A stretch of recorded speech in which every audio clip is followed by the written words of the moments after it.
Following an uptick of gun violence in Springfield and other parts of the state this summer, Governor Maura Healey is now responding. This is local leaders are set to meet with federal agencies this week to ask for more security agents in Springfield. Western Mass News reporter Kristen Burnell has the story. State leaders are continuing their push to combat an uptick of violence in the city of Springfield.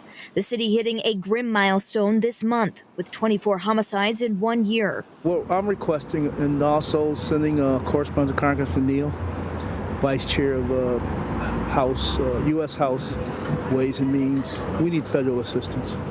We need the Justice Department involved, ATF Department, and the U.S. Attorney. Representative Bud Williams tells us he plans to meet with them after the holiday weekend, but believes the biggest problem is keeping guns off the streets. I'm not talking about the AK, the assault weapons. I'm talking about handguns.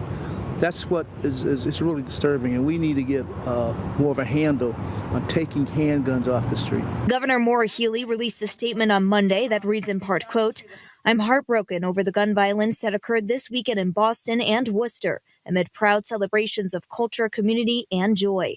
This comes as the city of Springfield faces a devastating spike in violence this summer." She goes on to say, quote, "Our administration is committed to being a strong partner to cities and towns by collaborating on a coordinated approach to get illegal guns off the streets." State Representative Carlos Gonzalez providing an update on the citywide efforts underway in Springfield. The mayor, along with the community, have been engaging, communicating, particularly with our organizations that serve our young people in the city of Springfield.